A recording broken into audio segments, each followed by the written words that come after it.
सात समंद के मसी करो, लेखनी सब बन राई। ऐसे घटी घटी ब्रह्म है दुनिया जाने नहीं। माला टोपी सुमीरनी, गुरु दिया बख्शीश। पल पल गुरु की बंदगी, चरण नवाऊं शीश। जय हिंद दोस्तों, आप देख रहे हैं दार्शनिक भारत लाइव। मैं अमरीश कुमार सिंह। इस वक्त हम आए हुए हैं पटना शहर गांधी मैदान अवस्थित AMO सभागार में, जहां की आप देख सकते हैं कि यहाँ भारतीय कबीर धर्म परिषद द्वारा एक सभा का आयोजन किया गया है। और इस सभा में बिहार के माननीय राज्यपाल राजेंद्र विश्वनाथ आर्लेकर सहित बिहार के प्रसिद्ध जस्टिस राजेंद्र प्रसाद, मंत्री रत्नेश सदा और आचार्य कुणाल किशोर सहित कई गण्यमान्य लोगों का आगमन हुआ था। इस दौरान बिहार के कोने कोने से और बिहार के सभी जिलों से कबीर धर्मावलंबियों का आगमन हुआ है। और यहाँ आज जो बातें हुई हैं उस पर विस्तृत चर्चा करने के लिए और लोगों के बतलाने के लिए हम आए हुए हैं। भारतीय कबीर धर्म परिषद में आप आए हुए हैं और आज के आयोजन को लेकर के आप क्या अपना संदेश देना चाहेंगे? सदगुरु कबीर 626 वर्ष हुआ धरती पर आया हुए। सदगुरु कबीर काफी ऊंचाई की बात कहने वाले थे। समता मूलक समाज की स्थापना करने वाले थे। सबों को एक से दूसरे को जोड़ने वाले सदगुरु कबीर थे।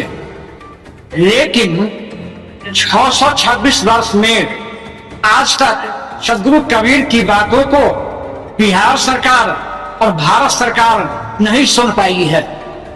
उसी बात को लेकर हम लोग सदगुरु कबीर को भारतीय कबीर धर्म परिषद के नाम से इसका गठन मैंने किया।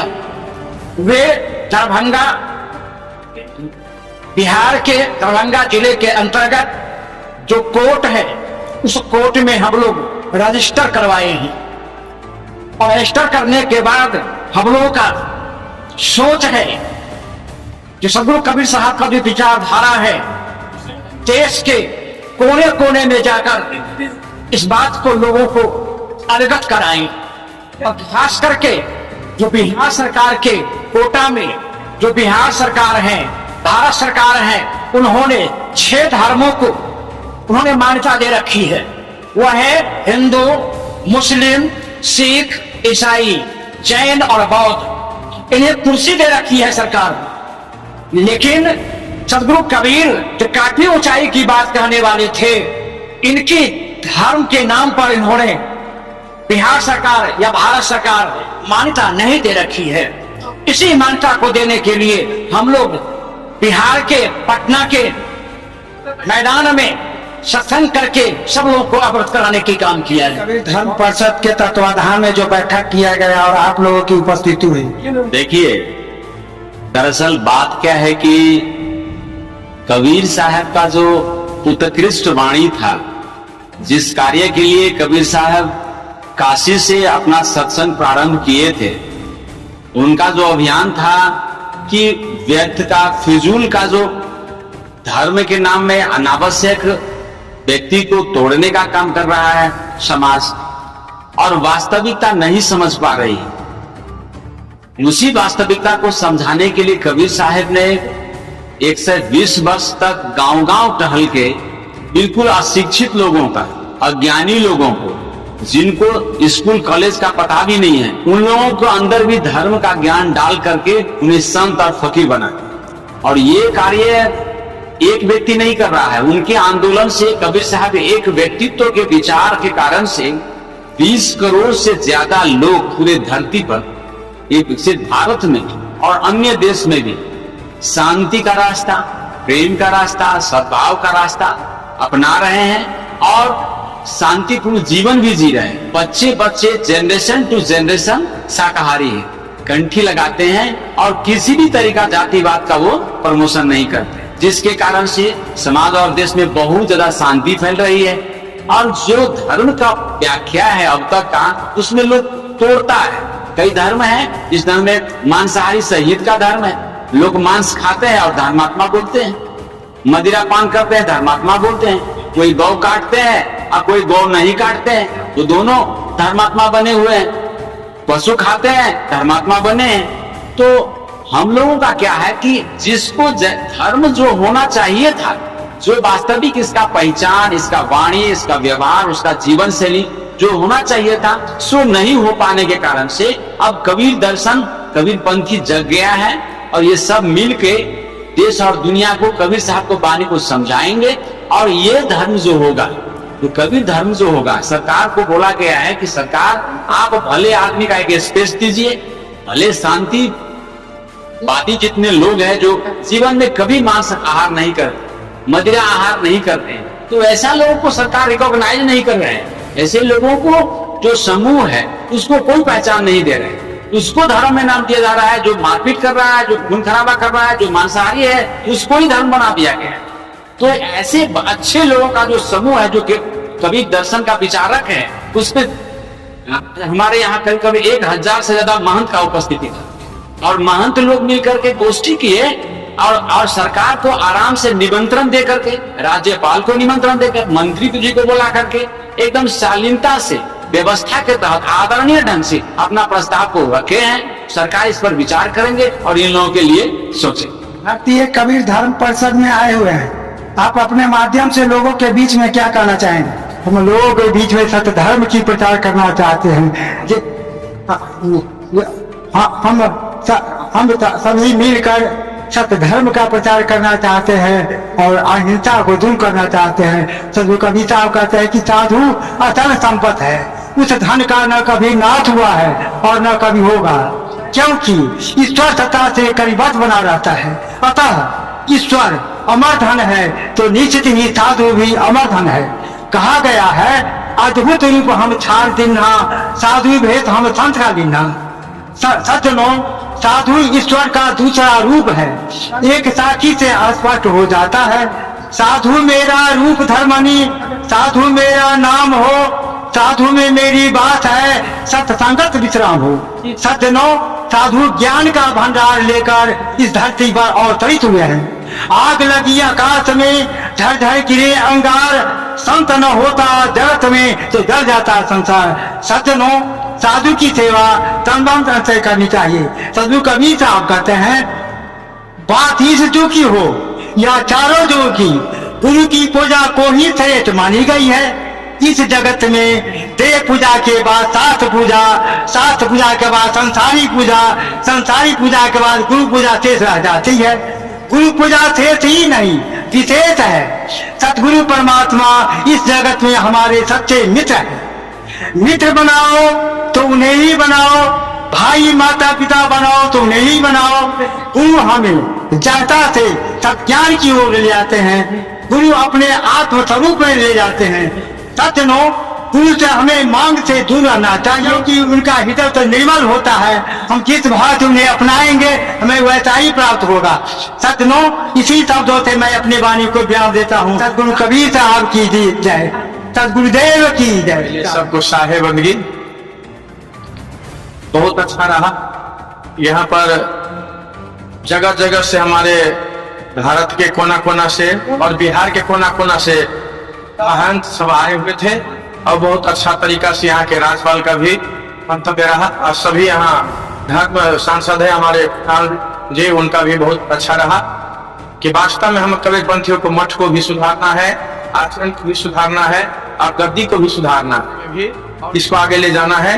बहुत अच्छा कि कबीर का धर्म तो स्वच्छ है, निर्मल है, वो हर एक समाज में चाहिए।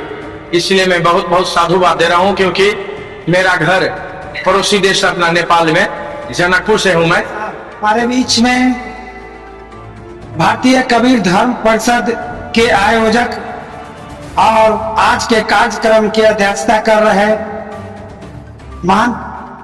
मानभंग साहेब शास्त्री जी हैं। आज के कार्यक्रम में क्या खास रहा? और कार्यक्रम बहुत सुंदर रहा। हम कबीरपंथी महंतों का आगमन इस IMA हॉल में हुआ। इसमें हमारे मुख्य अतिथि उद्घाटनकर्ता राज्यपाल राजेंद्र आर्लेकर जी आए और अपने कीमती समय को उन्होंने दिया यहाँ जो हम लोगों के बीच में। और विशिष्ट अतिथि में राजेंद्र प्रसाद, जो न्यायमूर्ति राजेंद्र प्रसाद जी थे, वो भी उन्होंने भी अपना समय को यहाँ बहुमूल्य समय दिया। मंत्री रत्न सदा जी आए थे, पूर्व मंत्री राम रमन जी आए थे, और कबीर पंथ के प्रति और मठ मंदिरों के प्रति आचार्य किशोर कुणाल साहब जो हम लोग के बीच में आए और आकर के बहुत कुछ संबोधन किए। मठ और महंत के प्रति कैसे व्यवस्था, कैसे क्या होना चाहिए, सारी बातों को उन्होंने रखा भी है। हमारे कई एक महंत, कई एक आचार्य यहाँ सब आए थे, सबों ने अपना विचार रखे और भोजन भंडारा का भी व्यवस्था रहा। सवेरे 10 बजे से करीब 10 बजे नहीं 8 बजे से ही भोजन भंडारा का कार्य जो है चालू है। सवेरे पक्की भोजन था, अभी कच्ची भोजन है। और हम लोगों का कबीर पंथ में भोजन भंडारा के बहुत महत्व रखता है और दूर दूर से ऐसे संत महात्मा आए हैं तो भोजन करवाना भी जरूरी है था, इसलिए भोजन भंडारा की व्यवस्था किया हुआ है और बहुत अच्छा कार्यक्रम रहा। ये कार्यक्रम जो सफल रहा और कबीर पंथ और कबीर धर्म के समन्वयता के बारे में बहुत सब महान लोग चर्चा किए और इसी पर आगे भी चर्चा होता रहेगा। इस पर बैठ करके हम लोग मंथन करेंगे। आज के कार्यक्रम में क्या खास रहा? देखिए, आज जो यह हमारे भारतीय कबीर धर्म परिषद की जो सम्मेलन बुलाई गई थी, यह संयुक्त सम्मेलन था। हमारे तमाम भारतवर्ष के सभी कबीर पंथ समुदाय के जितने भी कुड़िया हैं, उन्हीं का हम लोगों ने एक बैठक करके एक संयुक्त सम्मेलन का आह्वान किया।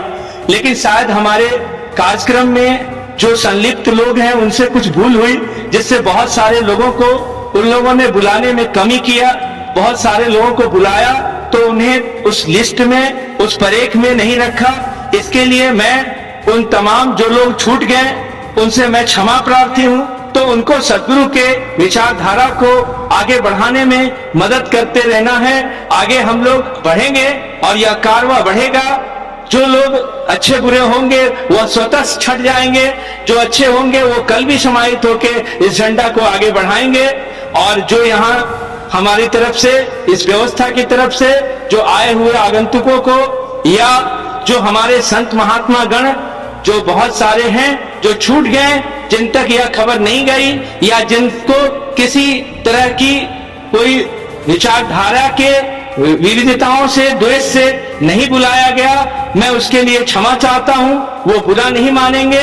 मैं उन्हें करवद्य प्रार्थना करता हूं कि सदगुरु कबीर साहब का जो विचारधारा है वो सर्वोत्तम विचारधारा है, सर्वोत्तम विचारधारा है। आज हमारे एक महानुभाव ने कहा कि सदगुरु कबीर जो है, कबीर शब्द अरबी है और उस कबीर का मतलब होता है श्रेष्ठ, मतलब जो इस संसार में सर्वश्रेष्ठ व्यक्ति हैं उनके द्वारा जो विचारधारा दी गई वह सर्वश्रेष्ठ विचारधारा है। वह जो धर्म है वाकई में मानव धर्म है। यह हमारा जो है, जैसे धर्मनिरपेक्ष हमारा जो संविधान है, उसी तरह से धर्मों में सर्वश्रेष्ठ और धर्मनिरपेक्ष धर्म है, जो सभी धर्मों में हो रहे कुरीतियों को, आडंबरों को, उसमें द्वेषता, बेईमानस्ता, जो भी किसी तरह की विशुद्धता, चाहे वो खाने पीने में, जीवन में विशुद्ध विचारधारा हो, रहन सहन में विशुद्धता हो, चाहे आपके बोलचाल में विशुद्धता हो, चाहे आपके जीवन काल में विशुद्धता हो, या आपके धर्म के अंदर में कोई विशुद्ध प्रवृत्तियां हो, इन तमाम चीजों पर सदगुरु कबीर ने